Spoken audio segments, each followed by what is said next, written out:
Pag bumili talaga, apektado naman yun. Oo. Pero pagka hindi, malalaki.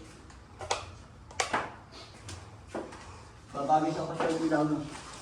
Ito na lang ang kulang ko, Ibeng, no? Ayun, ba yan? Meron yan. Parang ginagamit ko po na yata siya dito. Okay, day 92.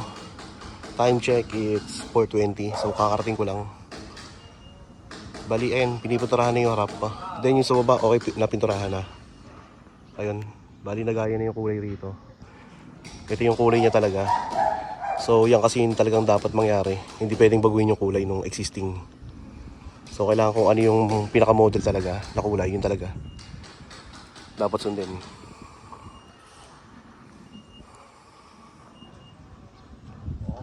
Bali, pinipunturahan na itong taas. Okay, check natin sa loob ba. Assistant. Parang master ko kumain. Boy, kakabit mo nga doon kay Bongkalaw. Bong ka lang. Estudyante ko yan eh. Si dating mabilis matuto. Aba, siyempre. Ito, okay na yung kulay na ito. Basta talaga yung sinusunod ko ang mali.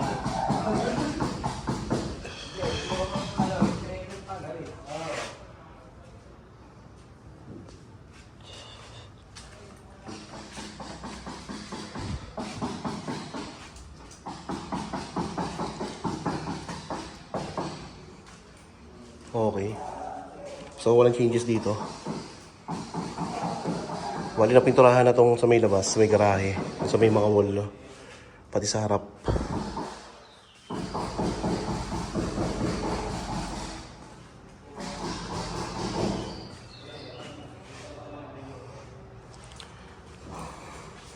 Ito, wala rin changes dito. So, dito nakabit na ilaw.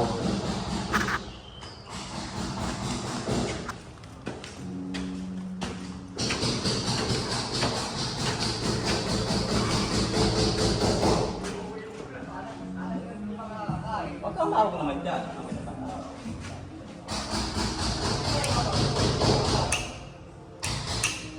So, tricolor din tong ilaw na to.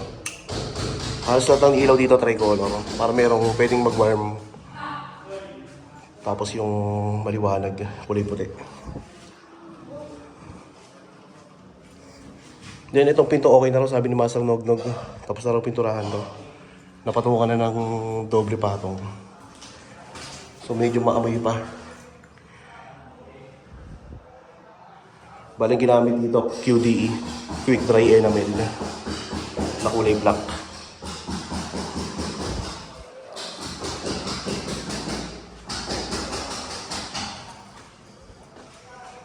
Tapos dito, bali wala pa yung ceiling, pending pa. Ito yung mga ceiling yan, PVC panel.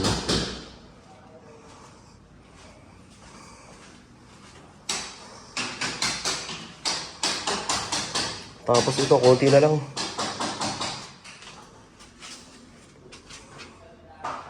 So, malit lang tong CR dito. Pero sakto lang naman. Kasi lalagyan namin to ng heater dito, tapos shower. Tapos, lavatory. Tapos salamin. Bowl na. So, halos, ano na to? 80% eh. Ito na lang mga kulang, mga gilid-gilid eh.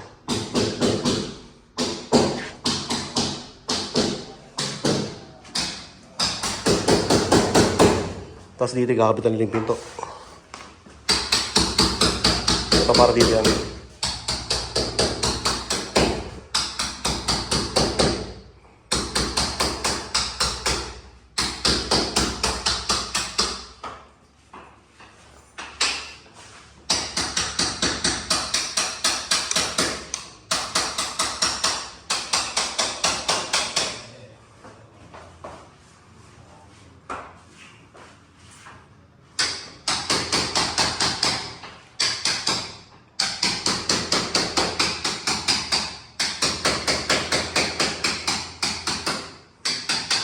Tal, pakakadam na. Kaway ka muna sa vlog.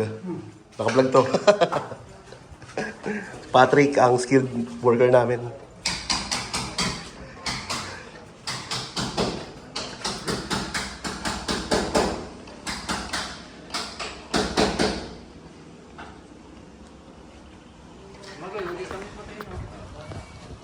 Pamabdas doon. Doon sa balde maliit. So, bali yung dito, kakulay na ito yan. Pero nandito lang siya sa may part na to. Tapos yung bandang wall dito sa labas. Ganito rin ang kulay pero rough yung texture niya.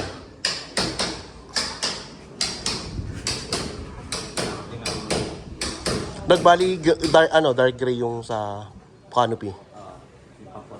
Oo. Yung parang ginawa mo dito sa may kantuhan dito. Parang light, medyo light tapos yung sa gilid niya, dark mo. Oh, yung balding ande, yung maliit nung gantong galunan. Pamabdas doon. Okay.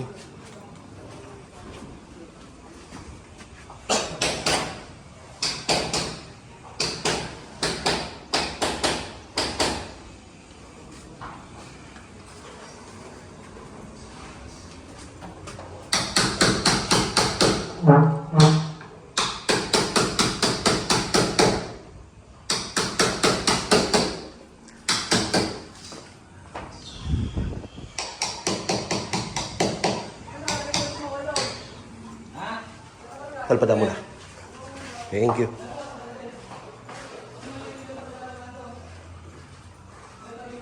Ito yung mga gilid-gilid. Lalagyan nyo ng sealant. Pero may cove kasi rito eh. Lalagyan ng cove.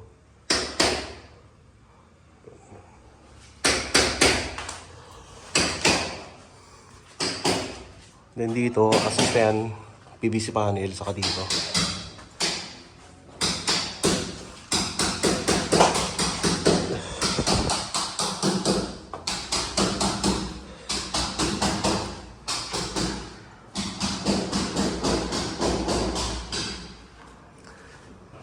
Tapos ito pala yung hamba na ito, kulay gray. Same dito.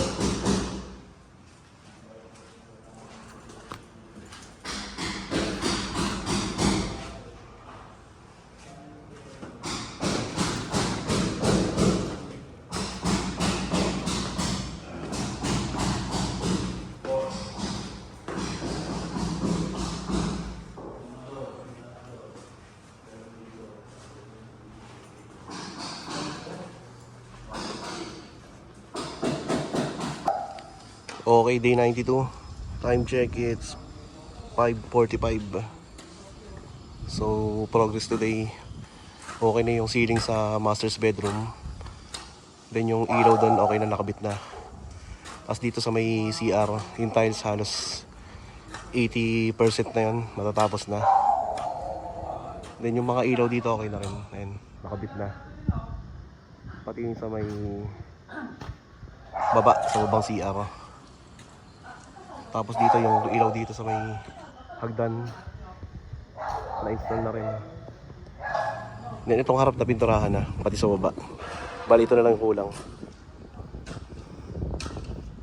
Tapos dito okay na rin yung pintura sa may garahe. Tapos yung dalawang pinto okay na, tapos na yung pintura ng dalawang pinto, kulay black. So dalawang patong na yan.